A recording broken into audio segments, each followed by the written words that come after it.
Khofifah Indar Parawansa dan Tri Risma Harini.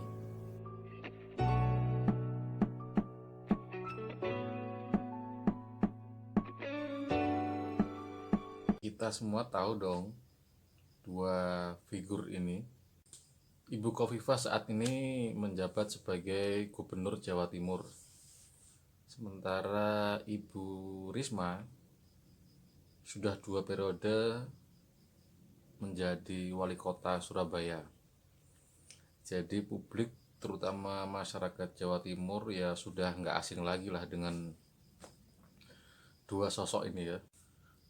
Apa jadinya ketika tiba-tiba Ibu Khofifah dan Ibu Risma ini tampak berseteru gitu ya, atau berselisih, bahkan ditampilkan di media dan di depan publik. Pasti seru lah, publik juga akan menyoroti baik Ibu Khofifah maupun Ibu Risma karena keduanya juga punya pendukung, punya penggemar masing-masing. Ibu Khofifah 2 kali jadi menteri, beliau juga ketua muslimat, pasti banyak yang memperhatikan, mendukung. Bu Risma juga, Bu Risma sering muncul di media sejak dulu, sering viral video-videonya dengan tipikal yang sering marah-marah itu ya.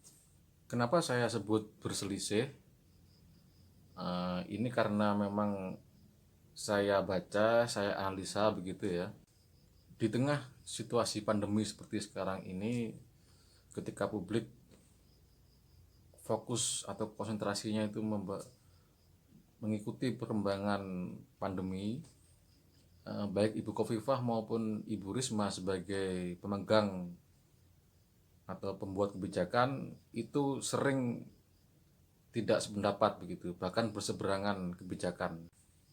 Nah, bagi yang belum tahu atau belum mengikuti bagaimana sehingga Ibu Khofifah dan Ibu Risma ini bisa berselisih pandangan seperti itu, akan saya ceritakan mulai awalnya sampai yang terbaru sekarang ini ya. Perang dua Sri Kandi ini dimulai ketika Ibu Risma selaku wali kota Surabaya itu berencana menerapkan kebijakan pembatasan sosial berskala besar alias PSBB di wilayahnya. Saat itu Ibu Risma langsung menyebar petugasnya di 19 titik pintu masuk kota Surabaya, serta membuat kebijakan hanya kendaraan dengan plat nopol Surabaya saja yang boleh masuk atau melintas di wilayah dalam kota. Ibu Khofifah selaku Gubernur Jawa Timur mengetahui hal itu, kemudian langsung memberi peringatan atau mengingatkan Bu Risma, yang intinya bahwa kewenangan untuk mengajukan status PSBB itu bukan kewenangannya wali kota, tapi kewenangan gubernur untuk mengajukan ke Kementerian Kesehatan. Akhirnya kemudian Ibu Risma menarik kembali pasukan atau petugasnya yang sudah disebar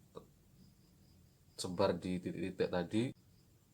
Perselisihan berikutnya ini terjadi tepat ketika lagi ramai sebuah pabrik rokok besar di kota Surabaya. Ternyata banyak karyawannya yang terkonfirmasi positif coronavirus 19. Nah, tanpa tedeng aling-aling, Ibu Khofifah langsung menuding bahwa Pemkot Surabaya itu lamban melakukan penanganan. Tak berselang lama, Bu Risma kemudian melakukan serangan balasan gitu ya, dengan mengeluarkan statement bahwa dia merasa kesal karena ternyata menurutnya rumah sakit di kota Surabaya ternyata dipenuhi oleh pasien dari luar daerah kota Surabaya. Nah, hal ini pun langsung mendapat tanggapan balik dari Ibu Khofifah, bahwa Ibu Khofifah menyebut bahwa penanganan pasien coronavirus ini seharusnya atau idealnya itu tidak membeda-bedakan asal daerah, ras, suku, agama, dan lain-lain. Nah, yang terakhir adalah soal mobil PCR lab atau kendaraan mobile yang berisi laboratorium untuk tes swab. Ibu Risma marah-marah begitu ya, bahkan videonya itu sampai viral di media sosial. Mobil berjumlah 2 unit itu merupakan bantuan dari BNPB atau Badan Nasional Penanggulangan Bencana. Ibu Risma marah karena dia mengklaim bahwa itu sebenarnya untuk melayani pasien di Surabaya saja. Namun kemudian dipergunakan oleh Pemprov Jatim, gugus tugas Jatim untuk diarahkan ke luar Surabaya. Ibu Risma bahkan mengaku sudah menghubungi sendiri Bapak Kepala BNPB, Bapak Doni Monardo. Ini ada videonya ketika Bu Risma marah-marah itu ya. LRI, masa Pak, saya mau dicek apa? Nanti saya dituduh nggak bisa kerja lagi. Gimana Pak? Ini loh saya loh Pak, dapat SMS-nya, dapat WA-nya Pak Doni Mordani. Kalau itu untuk Surabaya, kenapa dia dan saya yang minta Pak, saya minta kemana-mana.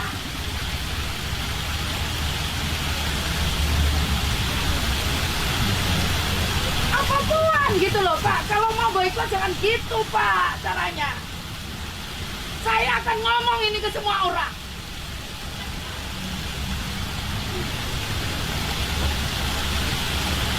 Apapun gitu.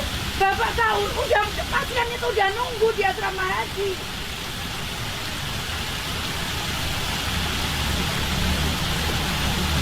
Saya minta tolong kemana-mana tuh ngemis-ngemis Pak.